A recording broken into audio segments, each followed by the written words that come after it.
For this afternoon and tonight, a significant winter storm, including heavy snow with blowing and freezing snow.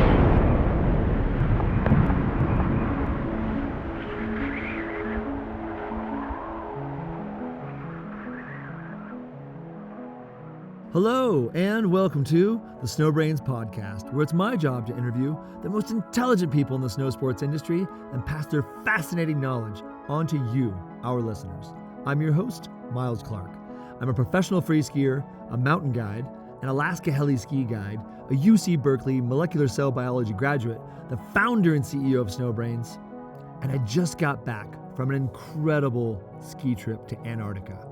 This was my 9th time ski guiding there. We were blessed with sublime weather, and we skied 7 days, which has only happened twice in my experience. The highlight of the trip for me was watching hundreds of swimming Gentoo penguins launch themselves onto land at Demoy Point. Antarctica is truly otherworldly. Today's episode of the SnowBrains podcast is brought to you by Club Med.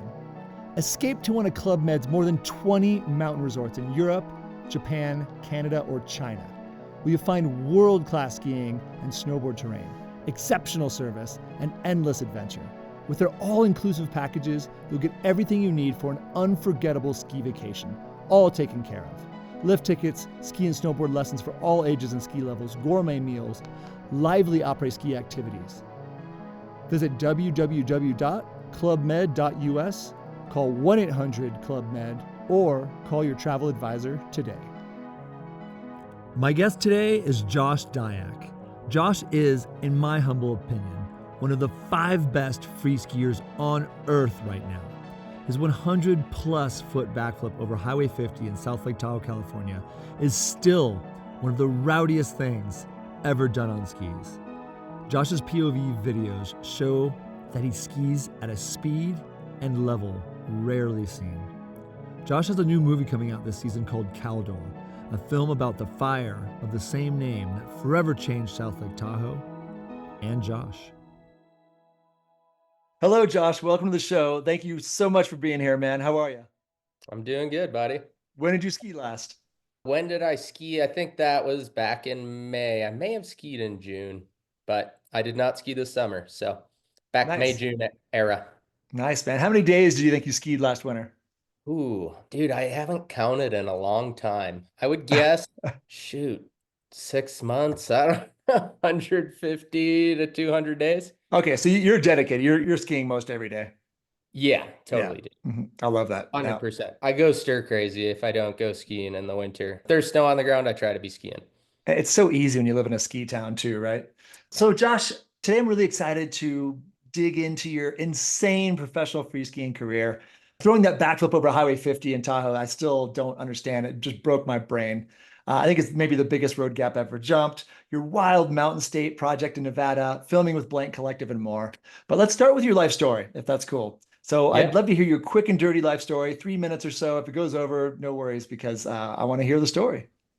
Cool. Yeah, dude. Pretty simple, really. I grew up in Rochester, Michigan, which is just north of Detroit area, about 40 minutes north outside of Detroit. So grew up in the suburbs, basically, or growing up, honestly, nothing notable. I fell in love with skiing when Johnny Mosley did a 360 mute grab. I believe is that the 94 Olympics? 98, dude. That got me too. 98. Dude, that was the sickest thing I'd ever seen. And, Me too. you know, my family, we weren't even weekend warriors. We'd ski a couple times a year, like holidays, right? The holiday family for winter break and for Christmas break and that type of thing. So I didn't like ski a ton growing up, to be honest. But when that happened, we always loved, my dad's, very passionate about skiing. So he'd take us skiing. My mom loves skiing too. But we'd always, with that, we'd watch the Olympics. We never watched races regularly, but during the Olympics, yeah, go America. We'd watch the downhill, we'd watch the moguls. And of course, being a young kid, I thought freestyle and moguls was the coolest thing. And then Johnny Mosley does this mute grab 360, and I'd never seen anything like that. I didn't know this was a thing. That was revolution that was happening with the new Canadian Air Force team and Johnny Mosley and these other pioneers of our sport. At any rate, once that happened, dude, it was just mind-blowing. And then every time I went skiing after that, you better believe I was trying to do one, a mute grab, or two, a 360. That was really a pivotal moment in my life. And once I was in high school, I joined the ski team. Let's see, not till my sophomore year, I believe, maybe it was my junior year, because there was a bus that went to the local ski hill, which is only a 200-foot tall ski hill. What was It it actually, called? it's called Pine Knob. I know. Nice. Yeah.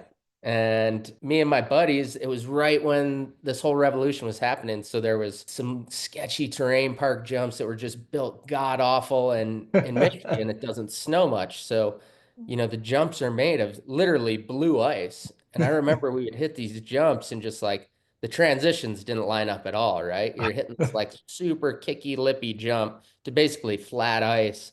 I remember we'd just be in so much pain, like shin splints and sore backs, and we just jump until we couldn't jump anymore. We basically got like shunned from the ski team because we didn't. I was on the ski team for a couple years, but I never learned to race. I never learned proper technique, any of the things. I've never worn a speed suit in my life. So even though I was like part of a ski team at the school, and there were kids on the team that were actually like really good and wore the suits and were bashing gates down and all the things, but that wasn't really me. I came in right when the free ski scene was happening. So, holy cow, I got way off the 3-minute topic, didn't No, I? no, keep it rolling. That's what I said. I want stories, man. So keep it rolling. This is great, dude. Pine Knob, Michigan. Yeah. So, at this point in my life, I was like, this is the coolest, funnest thing ever. I want to keep doing this. I don't know what I want to do after high school. My cousin lived in Lake Tahoe. Mm, Dude, you should come move to Tahoe. You can live with me.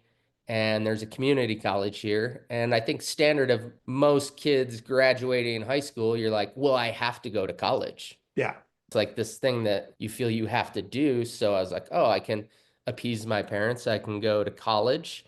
I can Hmm. appease myself. I can go skiing every single day. And so that was it, man. And pretty much I moved to Tahoe and the rest was history. In my opinion, one of the greatest places to live on earth. Living at the crest of the range and the access that we have in Lake Tahoe is almost second to none. So once I was living here, then, I've just fallen in love with mountain lifestyle, mountain culture, from mountain biking, climbing, trail running, skiing, all the things that you do when you live in the mountains. So I've committed my life to the lifestyle, but also, it all falls back to me being a carpenter and being passionate about work in that sense too. And that's kind of what supports the passion and the hobbies. You got to make it all work, man. And it is a complicated industry. And I want to talk more about that too, because I think you're one of the top 5 free skiers on earth, man. You're one of my favorite Well, skiers. thank you. Everything you do, I watch it. And your level is so high. For our listeners, you got to go to his Instagram and watch some of the stuff. It's not easily understandable. Especially you ski a lot of bad snow, dude. And you ski a lot of bad snow really well and really fast. And you're still going big and doing tricks. And it's just incredible. You won the free skiing world tour when you were a kid. I think it was like 2012, it was a while ago now. And Yeah, so the Josh's level is something else. And some of the things that he's done on skis are maybe not going to be repeated. appreciate the compliment, man. That's awesome. Thank You're you. welcome, man. It's pretty mind blowing. I really like seeing you and Bernie together in Mammoth this year. It's like, holy shit, man, these are the boys. But anyway, I'm just going to jump right in. We're going to skip a lot of the BS. Career highlights. What do you consider your biggest achievement in your skiing career so far? Well, I guess really the biggest achievement for me would be being picked up by a big company like Solomon and being sponsored by Solomon is probably the biggest career highlight.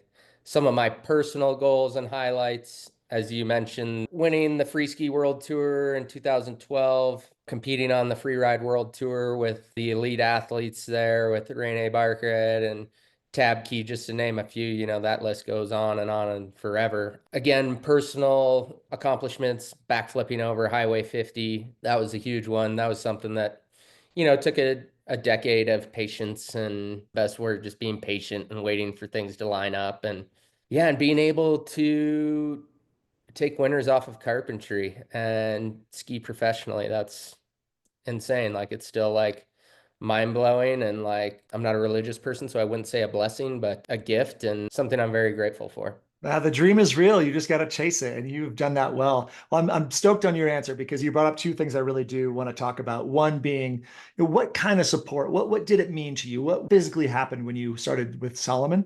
And then I want to go into all the details of backflip. But let's start with Solomon. So that was a huge achievement for your skiing career, and obviously they're still supporting you. You've been with them forever now, I think. What did that mean? Like, what did it mean to you, and how did it manifest in helping your career? Yeah, that's one of those moments in your life where at the time the team manager was Jesse Malman for Solomon North America. And I will never forget like meeting him in person and then having a phone conversation and basically him being like, yeah, we're psyched on what you're doing and we want to develop a partnership with you and move forward with sponsorship. And I remember like hanging up the phone and like pretty much like screaming like, yeah, like no way. I can't believe it's happening. Like I had been competing on the Free Ski World Tour and this was before the Free Ride Tour even existed. So I competed on that for like a decade almost. Wow. And I was an all or nothing kind of guy, make or break, podium Mhm. or DNF. Mhm. That's kind of my style. At that point, though, I hadn't developed into the skier that I am now. I was young, I was learning. Like I said, I didn't really start learning to ski till I was about 19 when I moved to Tahoe. And how So old were you when you started competing? 22, I believe. Okay, so you'd really only been skiing for like 3 years or so. Continue. Yeah, skiing like big mountain skiing and like really learning to navigate the mountain, learning to edge better, you learning to like bend a ski, man. I grew up in Michigan just sliding around on ice and I was pretty much at the breaking point. So here I am, I'm in my 30s now. Ooh. 30 years old. I'm still Hmm. doing these comps. I've podiumed a bunch, I've won comps, I've whatever, and it's still just not getting any love. And were And you not really getting financial support at that point in your career? no, zero financial Holy support. shit, man. After all that domination. Fuck. Yeah, so I'm like busting my hump all summer long, save all my money, and then committed to the lifestyle. And I'm just blowing my money every Hmm. winter, pretty much going back to zero, and then go back, compete all winter long. Cyclical cycle. I'm not sure if that even works to say that, but I like it's a it. cyclical Cyclical deal. cycle.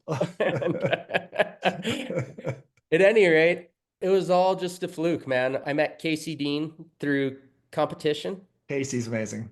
Yeah, he's a rad dude. Hmm. And he's like, man, you should come shoot some photos with me and my buddy Grant Gunderson. And Oh, I was like, yeah. oh, that sounds cool. I know who Grant Gunderson is. I've seen his stuff in Powder Mag. And Hmm. I get invited to go shoot with Casey and Gunderson. And I stay at Grant Gunderson's house and we're shooting at Mount Baker for a couple days and it's just insane snow cycle. And during that time, I was only there for a week, but Solomon Freeski TV crew shows up. And it was Chris Rubens, Cody Townsend, Elise Sogstead, and Jeff Thomas all come walking into Gunderson's door. And I'm just like, boom, like starstruck. Oh, the big deals are here. Yeah, Like, yeah. The badasses are in town. yeah, the badasses are in town, totally. And they're like, oh, well, we're shooting this free ski TV thing, and Gunderson's staff photographer, he's shooting photos. And I'm like, is it cool if I tag along and like just hang out? They're kind of like, Hmm. uh, not really. We're like trying to get work done, and we don't Yeah. need some goober hanging around. And so literally like the first day, we go out and Cody does something and Rubens hits this thing. And I just teed up this 50-foot backflip. I was like, all right, I'm just going to send this cliff and let these guys know I'm for real. And so Damn. send this like 50-foot backflip, biggest gust of wind ever, catches my tips. You've maybe seen this shot and it throws me. I literally did a full backflip and the wind gust grabbed my tips and threw me into a front flip. What? I And I haven't just seen that. I just Oh. ate shit, exploded. But after that, these guys were like, holy shit, dude, what is up with this guy? And they're like, why don't you come shoot with us for a little bit? So then I shot with them the entire weekend and just was on point and had a very productive couple days of filming with them. And basically, all those guys went back to the Solomon guys and went to bat for me. And they're That's like, rad. hey, you guys need to check this guy out. At the same time, I win the Free Ski World Tour Good And so timing. it was like this culmination of things happening. And Solomon was also looking for an athlete just to do like free ski TV type stuff. Right. So Mike Douglas, badass, man. yeah. I'm always so interested in the details. What did you do? I mean, obviously you did that huge backflip to front flip that got their eyes going, but you got to come through, right? Like you got to stomp some stuff and make some stuff look clean. Like, what do you think you did that weekend that really stuck in their minds? Well, I think a lot of it had to do a combination of things. One was just personality. I got Mhm. along and like worked well with all those guys. We all kind of hit it off, good convo and, worked well together. Second would be I was hungry. If there's any shot that needed to happen and there's like 4 feet of snow and they're like, Jeff is directing, he's like, oh, it'd be great if someone could hike up there and just make a turn right there. We just need a Mhm. one turner on that. And Mhm. they're all kind of like rolling their eyes. I'm like, I'll go do it. Like, whatever. I was just fired up to do whatever. And I think also, I was just landing everything. Like, aside from that one backflip, I was just landing threes and backflips. I don't have much more than that. I think I did a couple sevens as well. But uh, Damn. so it's just like I was landing and everything worked out. It was deep. It looked good. Probably because the snow was so deep. That was really the biggest thing. That helps, man. Focus is huge though. And I really do, I really do believe in pressure makes diamonds. It cracks some people too, right? But Definitely. real pressure, it can be so motivating and so fine tuning of your focus. It's been hugely helpful for me in the past as well. And I love hearing that story. And focus also had to be a huge part of throwing this backflip over Highway 50 in South Lake Tahoe. I think this might be the biggest road grap ever done. I think Cowdy Townsend believes that. I'm curious what you think. But just to start, how big was this? Because this is what I'm so curious about. This is what people want to hear. How big was that backflip? Yeah, so I'm calling it 100 feet. I measured I measured the road from the edge of the cliff to the road at 90 feet. So horizontally, Vertically. vertically. Oh my gosh. Vertical from the road to the top of the cliff. And that was Damn. using a rangefinder. So take it with a Okay. grain of salt. That wasn't dropping a tape because Okay. it is like right to a highway. Like I couldn't have a buddy standing in the middle of the highway. But with a rangefinder, I shot it in at 90 feet. I measured across with the rangefinder from the guardrail to the cliff wall. And that was, if I remember right, I think that was 50 feet. And so, Horizontal. correct. Okay. But that's to the guardrail. And I probably went another 20 feet past that. And I also probably landed another 20 feet below the road. Wow. So, just doing like simple Pythagorean theorem, I was looking at like 150 feet of flight distance and probably about 100-foot drop.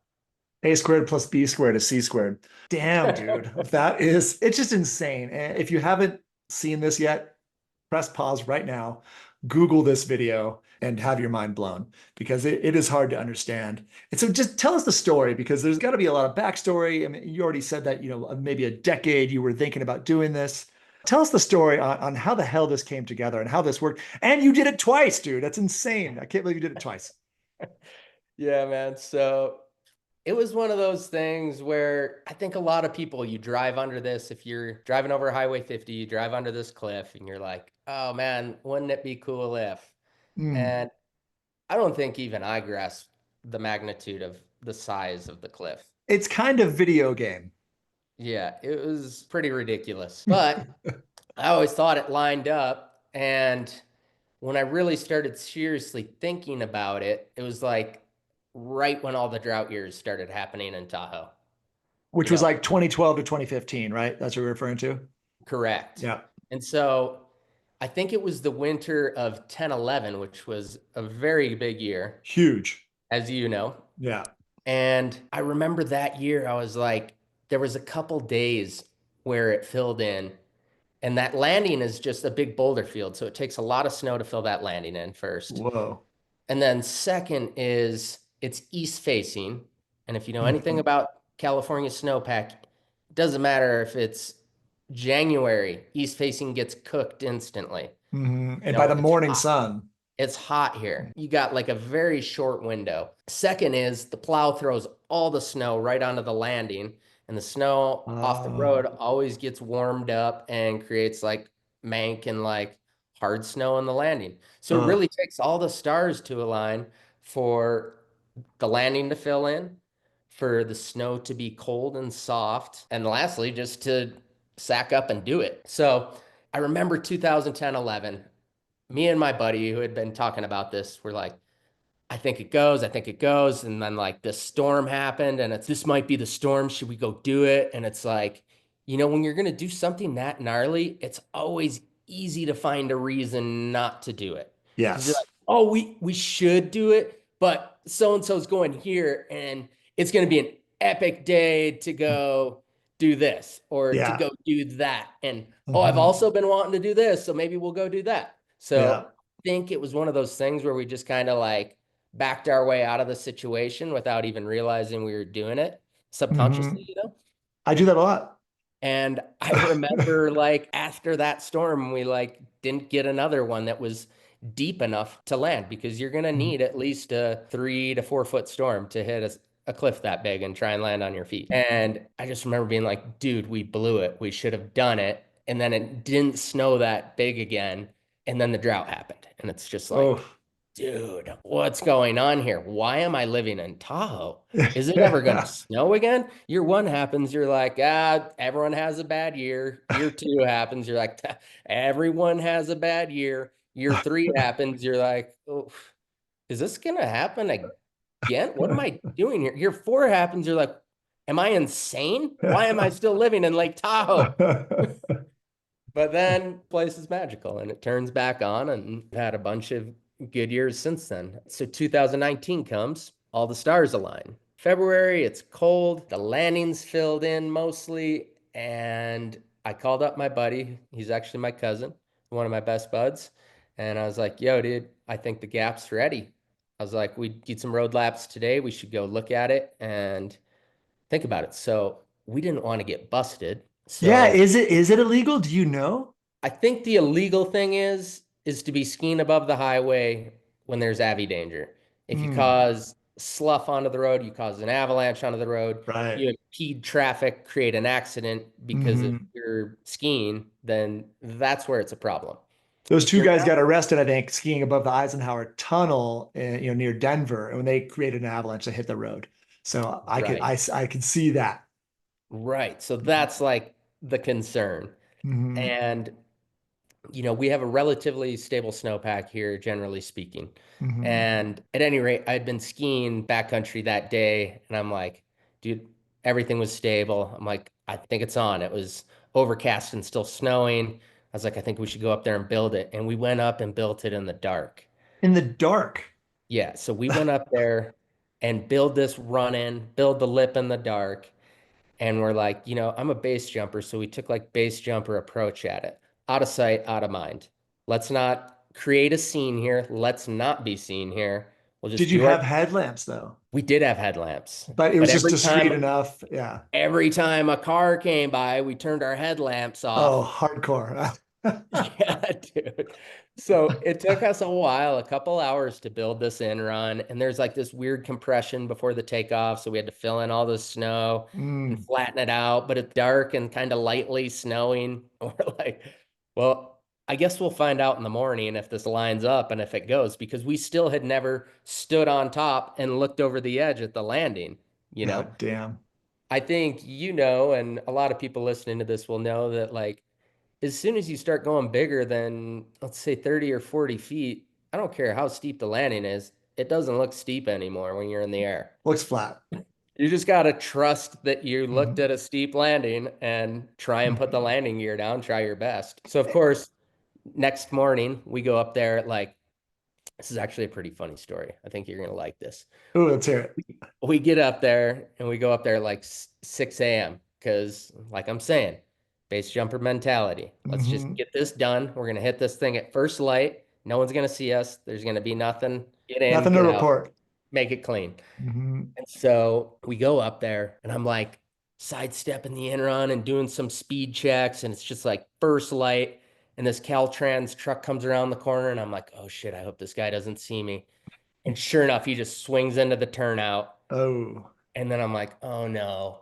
And then it's another over. Caltrans guy pulls into the turnout. And then the cops pull into the turnout. Oh God. And I'm like, oh shit, dude. I'm trying to focus on this jump. I'm stressed about making it over this gap.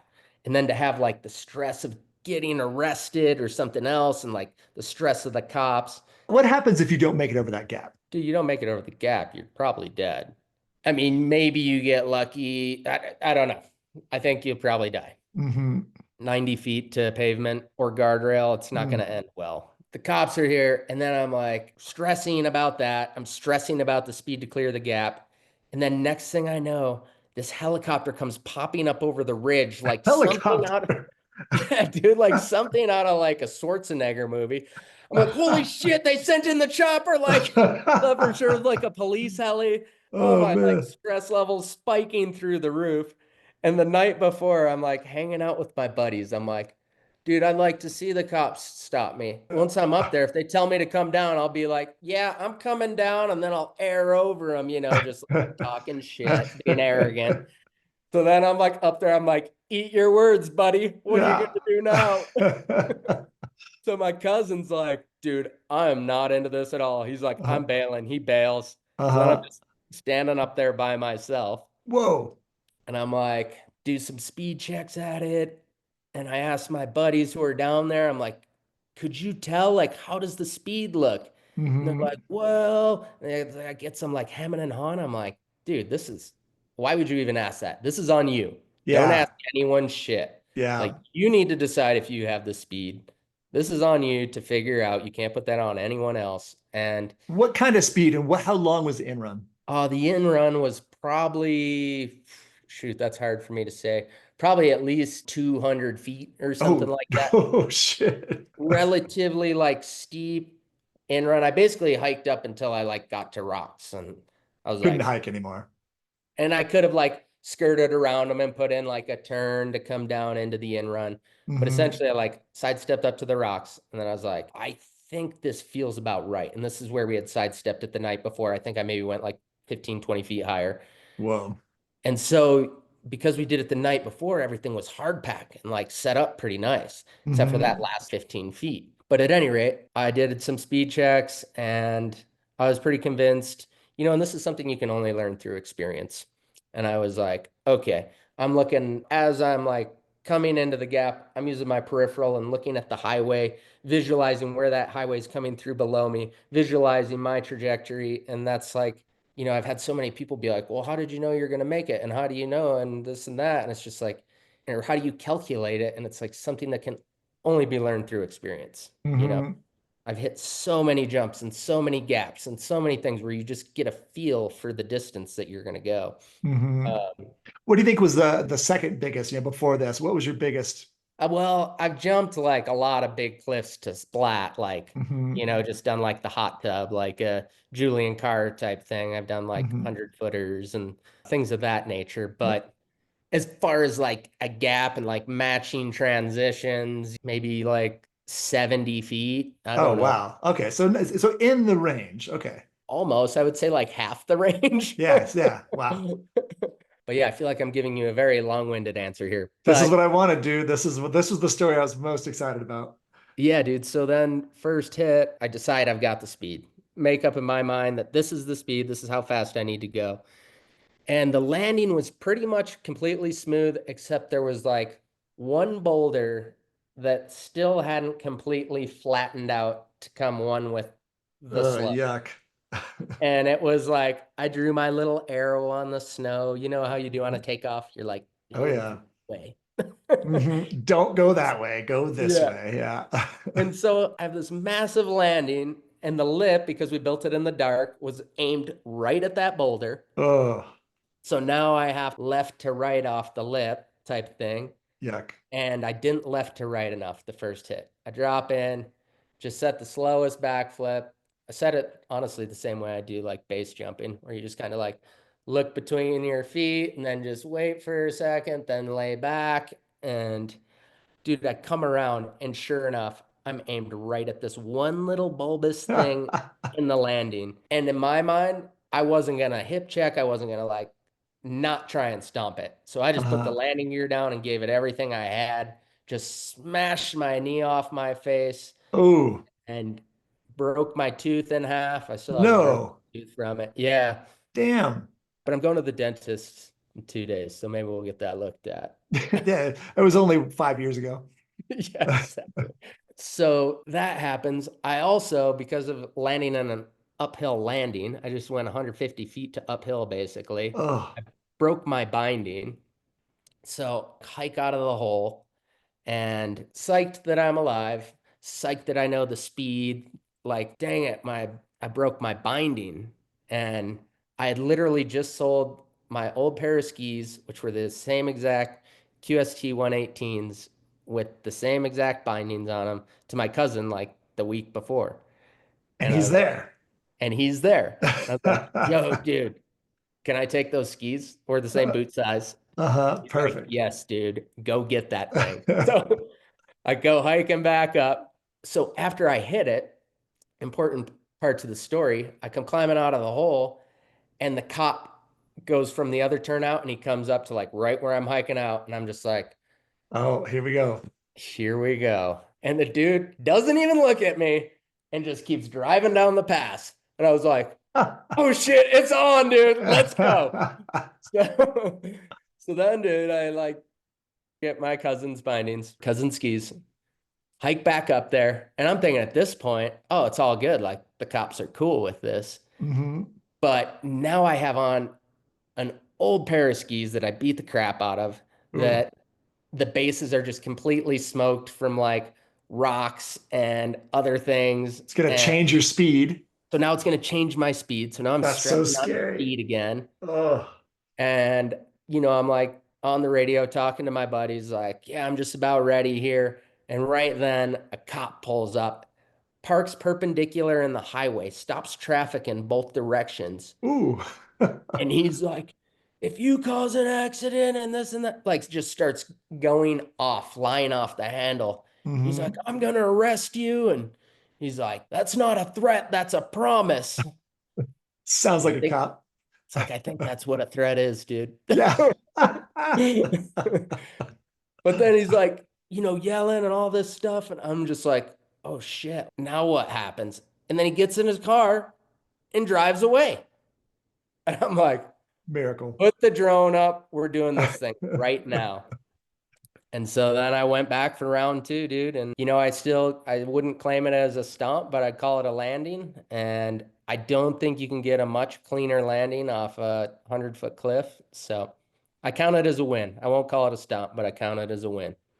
I'd probably call it a stomp. Well, I want to hear two things. Tell me what exactly happened that you think it wasn't a stomp, but then I also want to hear about the base jumping because I'm feeling that that's why this worked for you. I watched this video over and over and over, and I just can't imagine setting a backflip that slowly. Your body is parallel with the road for a long time before you even get inverted. It's crazy. So yeah, tell Yeah. me like how, because I think most people who don't base jump, and not that even if they did base jump, that doesn't mean they're doing 100-foot backflips, but tell me about the stomp and tell me about the base jump. Yeah, so the stomp, I'd say the only reason I say that, I mean, I rode out of it and I'm very happy, and I don't think it could have been done much cleaner. I backslapped, I certainly backslapped. And, Mhm. in the world of free skiing, so many people, so many comments, the haters are always going to be out there. And so many people are like, you didn't stomp it, you didn't stomp it. And it's like, I honestly never said I stomped it. If you watch the video, I said, I'm going to count it as a win. It's not a stomp, but it's a win is my exact words right after it happened. I don't really know anybody stronger than you. I mean, is it really 4-pointable of the 150-foot air? Probably not. Yeah, my only thought, I was like thinking to myself, I think you could maybe do it if you like took more speed and like racer compressed on the takeoff, Like like absorb the skier takeoff? cross, Yeah, like a like skier absorbed cross, it. or like pre-ollie absorb the takeoff, really like match transition, but like, That's too scary. yeah, that's way sketchier. That's too, And like, what's the point? I was trying to boost a backflip. That yeah. was my point. Well, then tell me about how the influence of base jumping made this work because I don't see it without that. And this is such a big light bulb for me because I've been wondering how does anyone know how to set a backflip that slow? Yeah, and I think cliff jumping as well. I used to love going cliff jumping, and I still love it, but Cliff jumping into water. sorry, yeah, Hmm. summertime cliff jumping into water, and When I was younger, me and my buddies did it all the time. Now I'm lucky if I get out like once a year. But, just setting like that's when I started doing like 90-foot backflips. And you just Mm. learn that set to where you set and forget and you can just hang out and just wait, wait, wait and just snap it around whenever you want. It's almost like the bigger the better. The bigger, the easier it is. It's kind of similar to like a backflip and a park jump or something like I Mm. can't do a 15-foot backflip or a 20-foot backflip. Like I'm jealous of guys that can do like, backflips off a 20-footer or 720 off a 20-footer. And it's like, Mhm. I need minimum 50 feet of hang time or Mhm. it's going to look whack. The only way I can do it my style is big and lazy, and that's 50 feet or more. This episode of the SnowBrains podcast is brought to you by Club Med, calling all ski enthusiasts. Elevate your winter getaway with an all-inclusive experience at Club Med. The resorts in France, Switzerland, Italy, and Quebec offer a seamless blend of breathtaking ski adventures, locally inspired cuisine like fondue, and lively après-ski delights, all included in your package, so you can focus on conquering the slopes, indulging in the flavors, and creating unforgettable memories with your loved ones. Visit www.clubmed.us. Call 1-800-CLUB-MED or call your travel advisor to craft your ski dreams. And tell me about looking through your feet. You said that when you initially were describing it, because for people who don't know a lot about backflips, when you do a backflip, the first thing you want to do is see your landing. So your neck is arched back as far as it'll go, and your eyes are looking as up as they can, searching for that landing. But when you go really big, these guys will often keep their head either level or even looking down. And so, yeah, I want to hear that. Yeah, so I think, hearing you just describe it, I think a false belief that people have is when you do a backflip, you set it with your neck or your shoulders, and where a true backy set comes like from the hips. Like Mm-hmm. you pop with your hips, so you can set that rotation with your hips and just kind of hang out like you're sitting in a lazy boy chair. Imagine jumping up and thrusting your hips as hard as you can and then just sitting in a relaxed seated position and your rotation is happening and you can just kind of sit there and look between your feet before you really need to lay back into it. It's So hardcore. Connery is always telling me that, and I still don't do it right, but continue. so I hope that helps. Yeah, but just tell me a little bit more about so base jumping and the cliff jumping that just got you that comfortable with a big, long, lazy backflip. Yeah, and I think, that's always been my favorite trick. I think it's just kind of got the styliest, laziest feel. And I think, especially watching a lot of these cliff jumper kids, because I follow a ton of them on YouTube and it's amazing, or on Instagram, sorry. And it's amazing watching these rotations they can do. And I'm like, Mm-hmm. literally mind blown. Same thing watching the X Games and watching skiers and snowboarders in terrain park. And it's like, how do you not get lost? It's literally so far above my comprehension. To that point, though, I still love just seeing like the lazy, slow, relaxed style, a big dumped out cork three or slow backflip.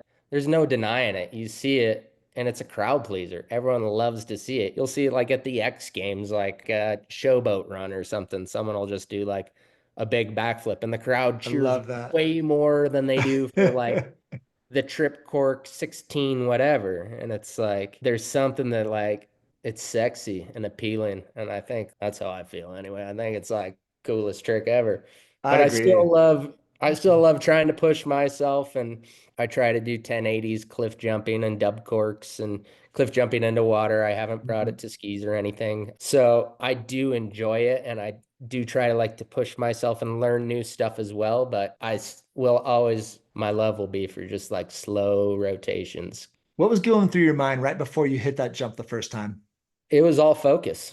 It was all those thoughts. It was like, all right, dude, set slow. One of our premier cliff jumps around here at Emerald Pools is called Goliath. Oh And yeah, that I thing's think I scary. was I think I was more thinking about Goliath. Like I say that to myself a lot when I'm going to do a big backflip. Like, all right, dude, Goliath set. Think like a Goliath set. Set slow, set the rotation hard, and then just wait, be patient, chill.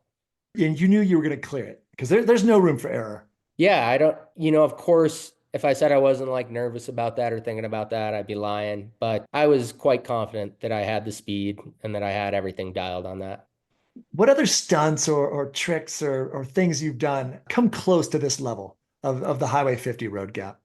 Well, I think probably base jump stuff. Base jumping just is inherently sketchy. There's ways to do it that I feel aren't that sketchy. I listen to like Jeb Corliss's interviews sometimes and it drives me crazy because he's like, "Oh, I'm about to die every day at any moment." And I'm like, "Come on, dude. If you really felt that way, would you be doing it?" Mhm. And there are moments where like, yeah, shit gets sketchy and like with skiing or with mountain biking or with life. Life can be sketchy. You can almost get hit by a car. You can get hit by a car. You can, all sorts of things in life can be crazy. Things with base jumping is when shit goes sideways, it goes sideways fast, and there's not a lot of room for error most of the time. So I would say the only thing that I can really compare to that would be base jumping. But, I've hit a lot of big jumps and done a lot of things that scare me on skis and hit sketchy gap jumps and step downs and cliff jumps and all the things. So, like I said before, I think there's a lot of preparation and it wasn't just, oh, let's see if this works. There was Mhm. close to 20 years of practice of like pushing myself and knowing what I'm capable of before trying attempting something like that. I'd argue that you're a bit of a specialist in that zone, and this ended up being such a perfect setup for you. There's not a lot of other people that would have approached this jump. I mean, nobody else has, right? So, I mean, that says Yeah. enough right there. And it's true, right? And in my humble opinion, you are one of the best top five free skiers on earth right now, and definitely one of the most entertaining to watch. I'm so curious, what does it take to make it big in this industry? Like a Cody Townsend, like a Candide Thove. Oh man, that's a great question. And if you figure out the answer, please let me know For real, because man, right? because I certainly have not made it big. I'm still a carpenter. I'm still pounding nails and building cabinets and doing all that stuff as a living. But I would say it takes passion. Mm, It takes a very strong business sense. You need a marketing degree, pretty much.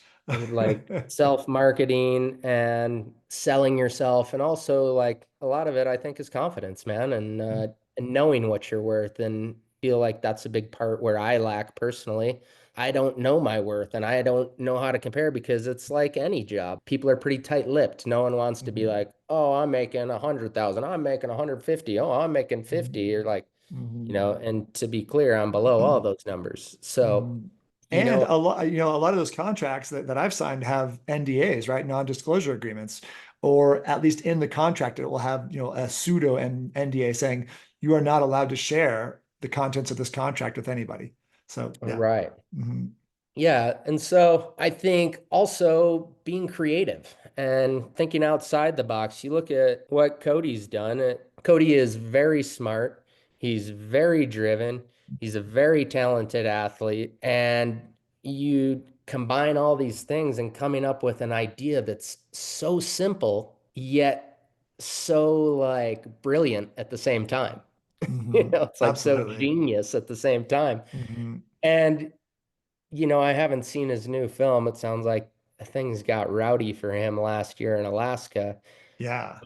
I was going to say Cody's also a very smart skier. He doesn't put himself into unnecessary risk. Got the long game in mind. And yeah, I think Cody's got to be one of the most successful skiers of our time right now. No question. I mean, I heard he's something like 75% of Solomon's athlete budget. It's like he is just Yeah. crushing it, man. And for good reason. And he deserves it all. It's like you said, that his 50 project idea was very simple and very genius. And I happen to feel the same about your Mountain State project. Oh, And thank you. so it's, essentially, why don't you tell him what it is? Like, so I'm just going to bumble it. So, well, what is the Mountain State project and what inspired you to start this project in Nevada?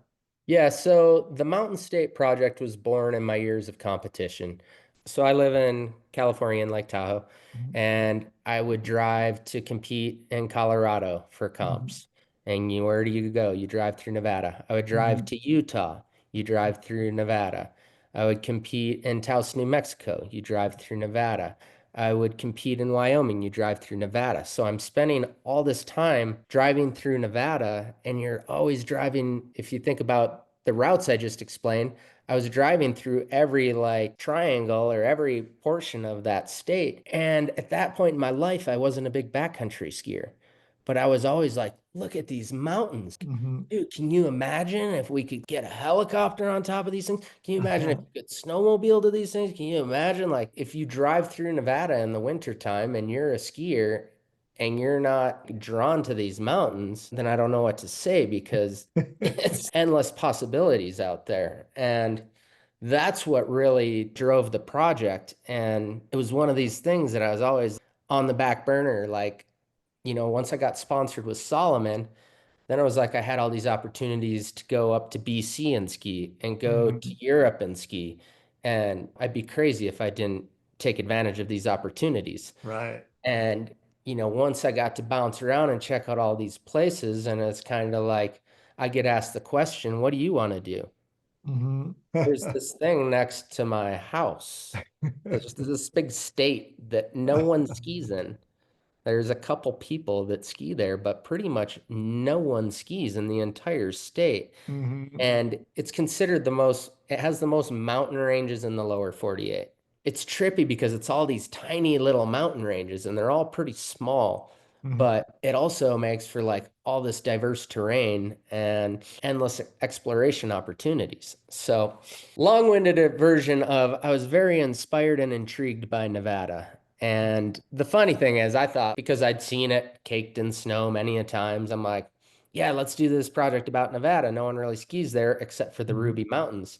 Mhm. And I talked to my buddy Hazen, get him on board. I talked to Connery London. He was kind of on board and was like, let's go do this, guys. And they're like, yeah, this will be cool. And we go out there and I'm just thinking we're gonna go out there. We're just gonna hike to the top of these peaks. I like started Google Earthing, like, look at this is the tallest peak in this range. This is the Mhm. coolest looking peak in this range. I'm like, we're just gonna go out here and slay it. We're just gonna rip lines.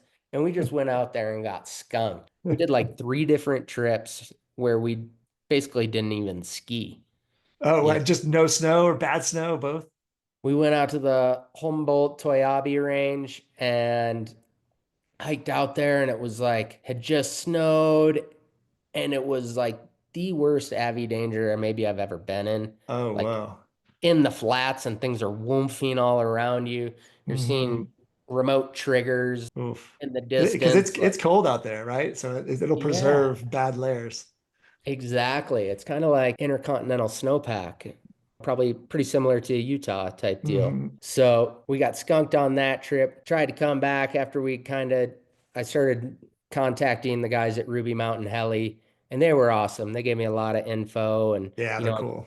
I was kind of going through them like, well, if it's like that in the Rubies, it's probably pretty similar in the Humboldt Toyabes, or it's probably similar up in Jarbidge or places in close proximity, let's say, as the crow flies. So then we started getting beta that way and then going out there and we'd show up after a snowstorm and things were just wind raped down to just rocks. Oh Like God. this one time we tried to go hike Arc Dome and we did like an 8 hour approach and you get up on Oof. this ridge and you're just walking and waiting. You know what it's like when you do a long approach and you're just like, I can't wait to see the objective. I can't wait to see the Mhm. objective. And we like come around the corner and we're just like walking on like rock and like it's horrible hiking conditions. And the whole peak is just wind scoured down to rock. No. Oh God. And I just remember like I was completely crushed. And there's these other like little mini golf lines and little coolars and Hazen Wilson, one of my really good friends and filmer, he's like, dude, you should ski these lines. They look really cool. And I was Mhm. just like so heartbroken. I was like, no, dude, we're going home. Trip's done. Like, he's like, really? He's like, we've hiked all this way. Like, these look pretty cool. I think it would look good. I'm like, all right, I guess I'll go ski one. And I like hike over to this line and I go look down this couloir. And from across the way, it looked pretty sick. Like looked pretty. Mhm. and I got to it, and it would look steep and look cool on film, but I looked down it and I was like, dude, that ain't steep. I'm not skiing that. Like, that's pretty bullshit. We're out Uh, of here. Hazen, pack up your shit. Like, get on the radio. Pack up your shit, dude. We're out. I'm not doing this. I was like so soul just crushed. devastated. Oh, it was like that's rare that that happens to me that I like won't want to even ski. But I was just so crushed because it was like our third time getting skunked in a row. We Oh, skied Sand Mountain because we were getting so skunked on the mountains that we're hmm. like driving back and there's like this 1,000 foot tall, maybe it's not quite 1,000, maybe it's like 600 feet or something tall sand dune out there. And I was like, screw it, boys, let's go ski on the sand dune. And so Hmm. we actually had a great afternoon. We like soaked in the hot springs that morning and then Nice. went and skied on the sand dune for a couple hours, caught an awesome sunset out there. And that was really like the spirit lifter. Cause like I was so crushed, man. But Oh, that is tough when you're 0 for 3 and you've talked people into it, spent people's money, oh time, yeah, energy. dude. Oh, brutal. And like me learning to be a producer and Mm, producing mm, ski films and working with budgets and mm. hiring people, it's a Scary. lot of stress and you don't Mhm. quite see it on the outside, but when you have to be the one that has to manage the money and not only that, but produce something at the end and come out with a product that everyone's going to be happy about is it's stressful and it's tough. Absolutely, man. Wow. Part of the Well, job. well, it's worth it because in the end, you guys got back out there and you got a couple good seasons. You got some really, you've done two movies now, and they've both been really fun, very inspiring. And I love that there's no competition. There's nobody else out there. And I know that you guys have more stories, challenges faced while exploring and skiing in these super remote areas in Nevada. What might have been your scariest story or funniest story or both? I mean, the funniest story, well, there's a number of them. The funniest Love one is definitely probably in Belmont. We drove through this crazy old mining town going to the Jefferson Range, it. Hmm. and I didn't even know this town existed. It's literally old mining town, like abandoned mining town. There's a couple people living there still somehow. Weird. I think 2 hours from any town or groceries or anything like that. Damn. But we just ran into these guys who own property there that were there like on their vacation, and we just like barbecued with these guys and partied with them, and then we are like shooting a cannon off, setting bear traps, just being menaces out in the middle of the desert. It was super fun, and to wrap up an epic ski trip, to have Hmm. like that as your wrap up celebration party was all time and pretty funny. We were all like kind of spooked by these guys too. They're all like guns on the hip kind of guy and Oh, like, shit. yeah, like getting in arguments and like we weren't, but these guys were with each other and we're like Whoa. having to like keep everything calm, like, hey guys, settle down. It's not that big of Whoa. a deal. Damn. I bet you've met some kooky, crazy, different people out there. Oh man. Yeah, the characters you meet is what makes it really fun though, too. Kind of one of the coolest things about the project is meeting unlikely people and the conversations we've had. And this guy, Jace, we met in Jarbidge, the owner of the Red Dog Saloon, which is where we snowmobiled into and stayed. And this guy was just a beauty. Super funny dude and like pretty witty. Keep him off politics. He likes to get into the politic rant, and I don't care enough and I don't want to hear it. Aside from that, he was a great dude and put us up. We had a great time there. We've basically had a great time everywhere we've gone in Nevada. And at some point met someone interesting. We met this random farmer and chatted with him for like close to 20 minutes or a half hour when we were in the East Humboldts there. Like I said, like every trip, we meet unique people, and that's what's cool about the trip. But I guess I am curious. I did look up the number in case you don't know, but how many mountain ranges does Nevada have, and how many have you skied so far? Ooh, it's a good one. You're putting me on the spot. I think Yeah. Nevada has 300. I've seen numbers like I've seen everything. I've seen from like 120 to like 360 or something like that. Right. Yeah. Named mountain ranges. I remember, yeah, like something around 300. I didn't remember if it was 290 or what. Mhm. So, yeah, 360 or something. That sounds crazy, right? Yeah, Uh, yeah. And it varies wherever I look it up, but there's a hell of a lot. Yeah, and to be honest, we've barely even touched it. I think we've skied half dozen to a dozen, maybe like 8 different ranges. Damn, Uh, that's still not bad. Over 2 or 3 seasons. exactly, over 2 or 3 seasons, and there's definitely more on the list. And every Mhm. time we go out, there's more things we see and more things you see in the distance. And one of my biggest things I want to ski is a Charleston area in Vegas. Mm, Like kind of one of the most unassuming mountain ranges that I would think of. I would never think Las Vegas skiing. Like yeah. those two things don't really go hand in hand to me. I think Las Vegas, down south, desert, hmm hot, closer to the equator. And there's actually some very big mountains down there. I think 13,000-foot peaks Wow. and really insane looking terrain that I'm very intrigued by. That same snowpack, that intercontinental snowpack, that's pretty scary. That's one of the reasons we haven't been there. Second reason is it's all wilderness area. So No it's, snowmobiles. yeah, no snowmobiles, which I don't care about. I mean, we've used snowmobiles to approach a lot of things, but Mm-hmm. we've also hiked our faces off more than we have snowmobiled in Nevada. So Ah, the snowmobile thing, yeah, it's a great tool to use for approaches when we can, but it's certainly not a make or break. Filming in the wilderness is a no-go, and that's tough. it's really tough. It's going to have to be one of those soul session things or get some GoPro clips and maybe just throw like a little YouTube edit together because it's on the list. It's going to happen. I'm going to go ski there and got to document it in some way. How often do you guys find good snow? Very rarely. Uh, I think Mountain State too, we skied the best snow we had skied. We had one day of powder, and the next day, north winds picked up and just scoured everything. So Ugh. it's just kind of all too common that things get wind scoured and wind hammered out there. And I think to me, it's not about like you're not going to Nevada to ski powder, right? You're going to hmm Nevada to have a wildly different experience than you're going to have anywhere else. And to ski remote peaks that don't really get skied. And I don't really care if it's hard pack. If there's snow or like you can ski the mountains, then let's ski the mountains. It'll change your skiing a little bit, but we all know hard pack's faster and faster is more funner. You can look it up, it's in the dictionary. That's just science. No, I mean, I Science. highly recommend to our listeners, this is Josh Dyack, your favorite skier's favorite skier, ripping in the middle of nowhere in Nevada. It's very entertaining, very well done movies. And speaking of movies, you have also been involved in the Blank Collective. Tell us about the Blank movies and what they are.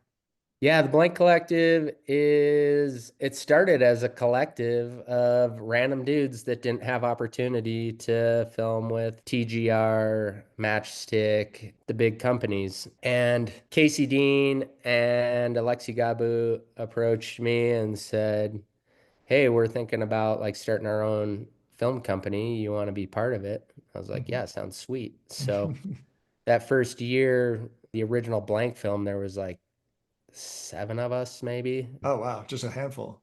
Yeah, like 6 of us. We all had different sponsors, basically. So it was exactly what it sounded like. It was just a collective of homies trying to make a ski film together. And that's how it all kind of started. We made the first film. We got a little bit of budget from Solomon, and Casey got a little bit of budget, and Max and these other guys, Vinny got some little bits of budget here and there. But then, the next year, Solomon was like, "This is cool. We want to give you guys a little more budget." Nice. And some of the other guys were kind of like, "Well, that was a lot of work, and I don't know if it's worth it." And Alexi kind of spearheaded it and took it from there. And he's like, "All right." He basically just took the reins and was like, "I'll produce this thing. Who wants to be in? Yay or Mhm. nay? I'm gonna line up filming, I'm gonna line up editing, etc." And then he started working with Jeff Thomas in the summers because they Mhm. were neighbors and good buddies. So Jeff Thomas started editing the blank films and really brought the films to the next level. You Wow. know, Jeff Thomas is a wizard, not only as a storyteller, but as an editor, as a filmer, and he's got an insane work ethic. The guy works crazy hard. So he's actually the one who films, or I'm sorry, who edits my films, the Mountain State films. So Also, nice. yeah, I've been very fortunate to work with Jeff for a lot of years. And to back all the way up, he was the one who helped get me on Solomon. Oh, no way. Wow. So yeah, you guys have history. Yeah, so we got a bunch of history together. But Nice. once Alexi brought Jeff into the picture, that really brought blank films to the next level. And then he was able to train under Jeffy for a bunch of years and kind of took the company over in the last few years. And I'm super proud of him for being able to produce, film, edit, and ski in the film. Like, very talented guy, that Alexi, Mhm. and become one of my best friends through it all. And he's killing it. Super proud of him. Yeah, where do you think the movies fit in with the MSPs and the TGRs? I know you guys have done really well. The movies are very entertaining. The high level of skiing. You guys have won some awards. I think we're close to on par. If I said we're right on par with TGR and MSP, I think I'd be lying. Sometimes our films are very close, but we're dealing with a way smaller budget. We don't Mhm. have the budget to go heli film in Alaska and have a heli filming the heli and Mhm. multiple helis, etc.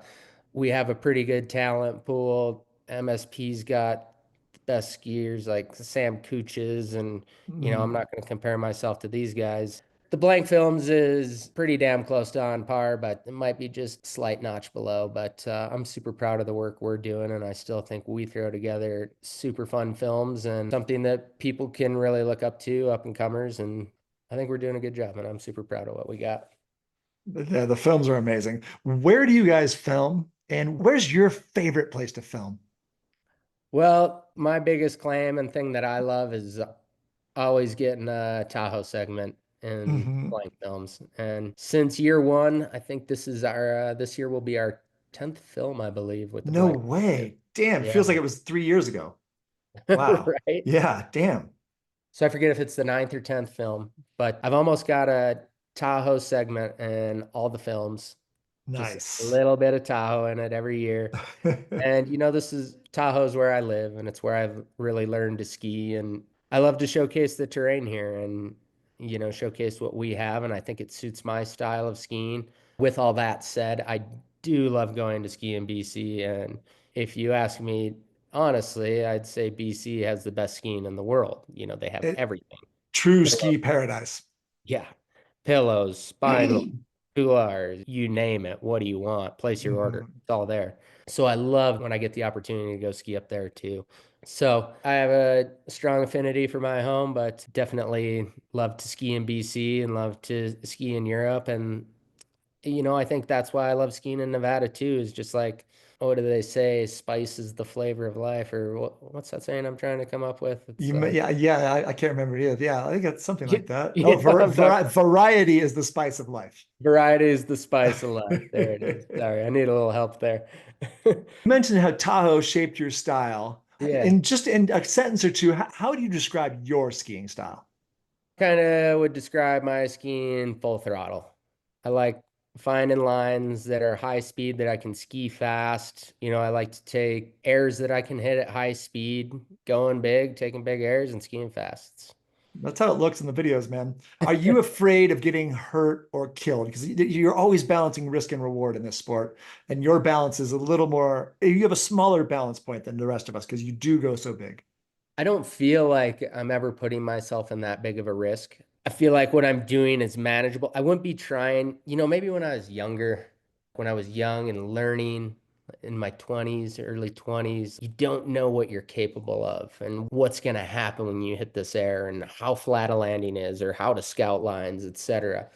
And I think at this point in my life, I've skied enough and I know when I look at a face what that approach is going to be like coming into that air and what that landing's going to be like and where the slough's going to be. And I'm at a point where I think, I certainly still take risk, but I feel like it's pretty calculated risk and I know what I'm capable of and I'm not rolling the dice. It's not just like, well, let's see what happens. I hope this works. It's like, no, if I don't have like an 80% chance or 90% chance of landing this, then I'm not going to try it.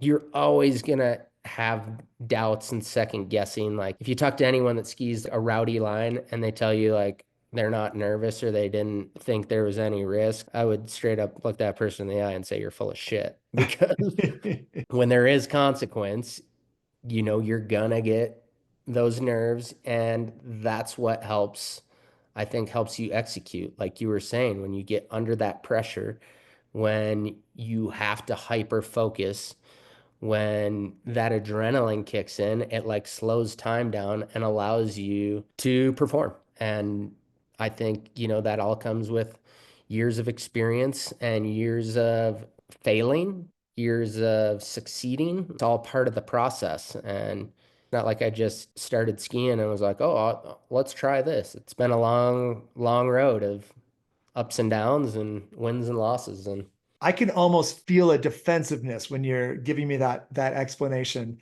And for our listeners who might not have seen Josh ski, it is edge of your seat skiing. It is for us mere mortals watching him ski. It feels like there's so much risk, and especially some of those spines and things that you ski that I know are magical hidden spots in Tahoe, and some of the stuff out on the Mountain State Project in Nevada. And you're just going so fast. But it's hard for us to relate. And it helped me one day. I was talking to our mutual friend, Bernie Rosso, who's a legendary skier in my book as well. And he's just like, man, certainly. Josh is just that good. He's just that good. And he wouldn't do it if he wasn't that good, if he didn't know he could make these moves.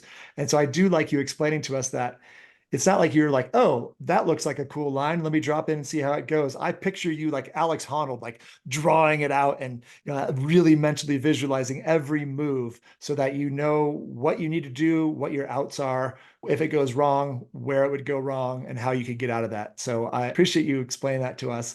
And I get how you might be a little defensive almost in a way, because I bet you get criticism from our industry, from people who don't understand skiing and don't understand you. And even Yeah, I've watched some of your 100%. videos and I'm like, whoa, oh my gosh, this is more risk than I can't even finish watching this video. But you have that level, man. And that's why you're very special. And it's very special to watch what you do. Yeah. And it makes me wonder too, because I know that I could do a million more squats a year. Like sometimes I just crash because I don't have the strength. What does your typical training regimen look like? Because you do appear to be extremely strong, especially when you need to speed check. And I'm watching your video and it's like, whoa, here comes that rock, cliff, tree, and you just boom, get rid of your speed and get right back where you need to be. Yeah, just to back up 1 second. It's funny because you said I sounded defensive, and I didn't really realize that maybe I was being defensive. I don't think you were that defensive. I just was, I Yeah. sense that because I'm connecting dots because I know you get shit for like, you're Oh, dude. crazy.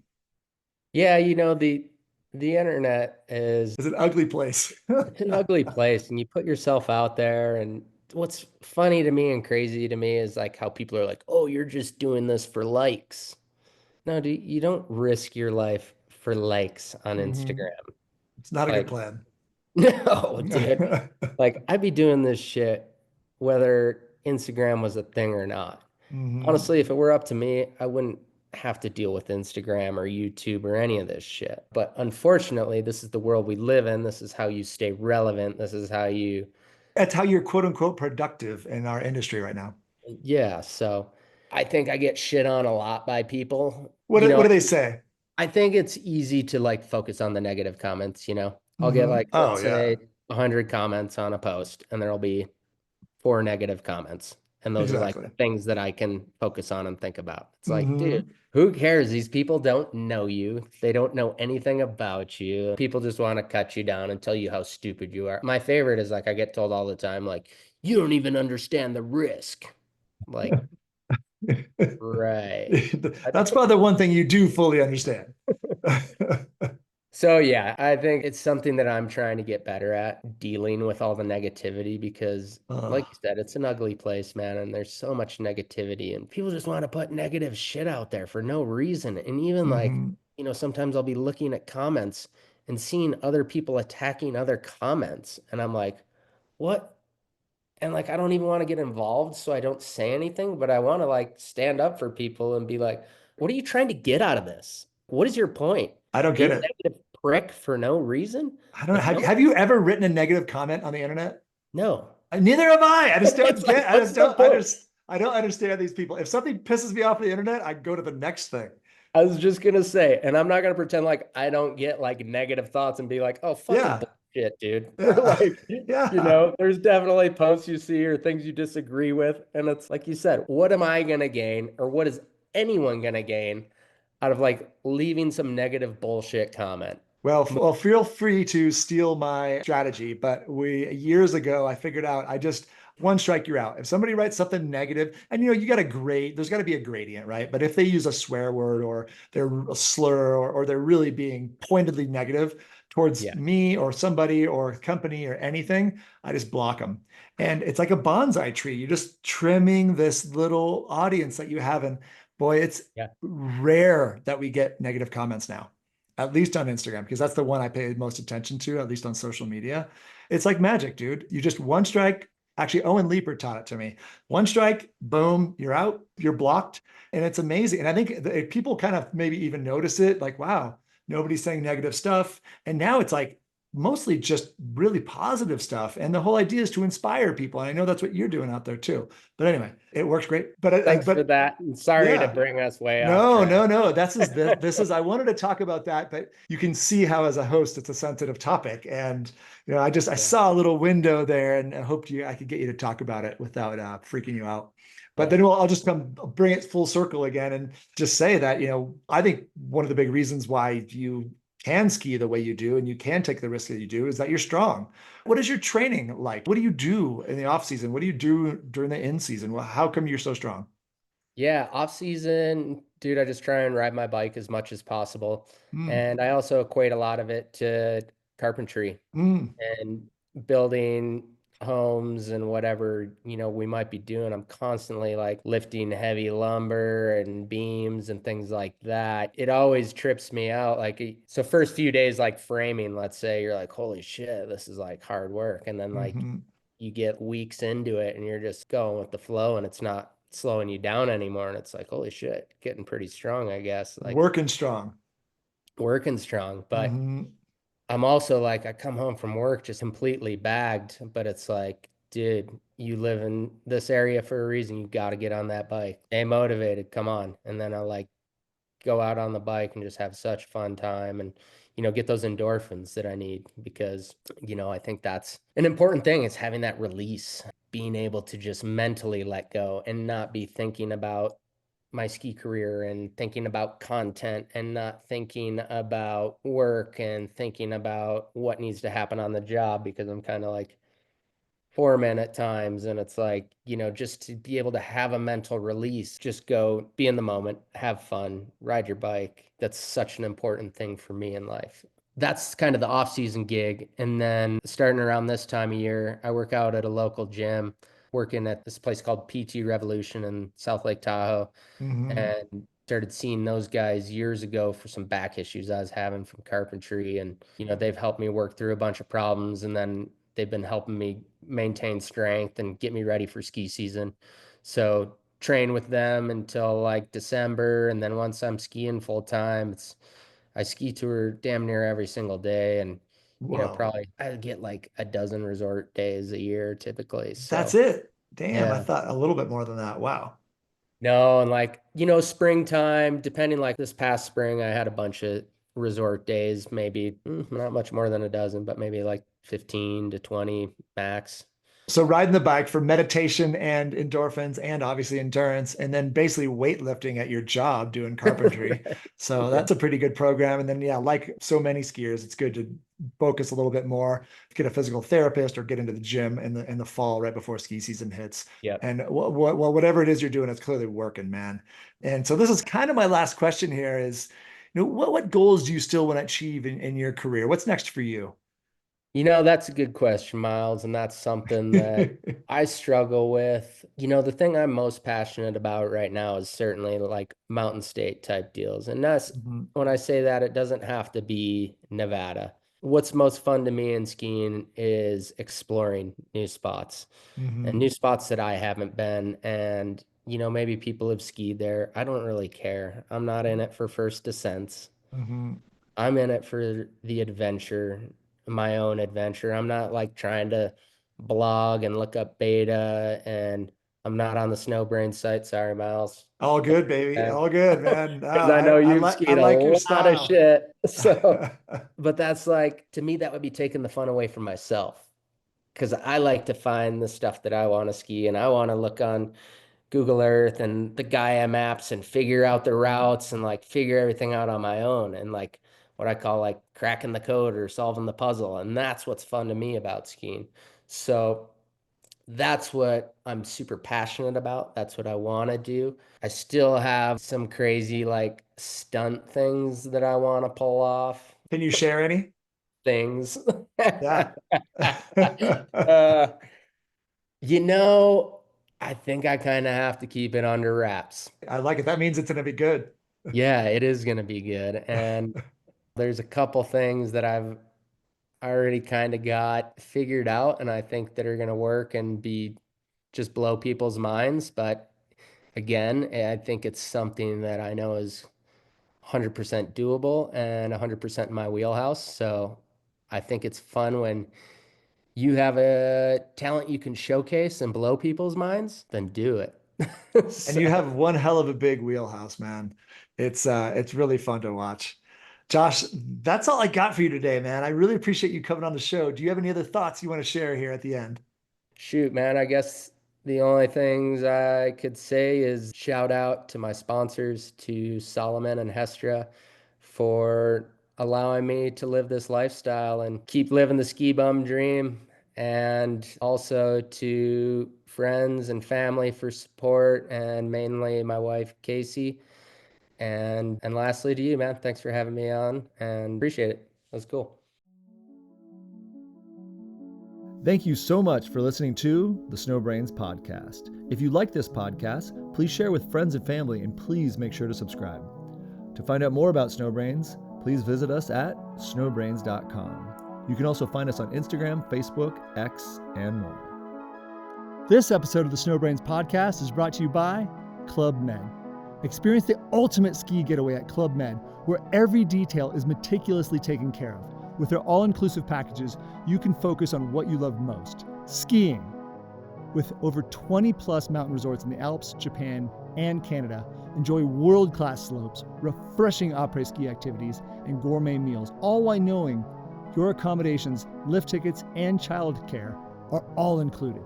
Let Club Med take the worry out of your ski vacation so you can simply relax and enjoy the ride. Visit www.clubmed.us. Call 1-800-CLUB-MED or call your travel advisor to plan your stress-free ski escape. This episode of the SnowBrains podcast was edited by Liam Abbott. Music by Chad Crouch. And I'm your host, creator, and director, Miles Clark.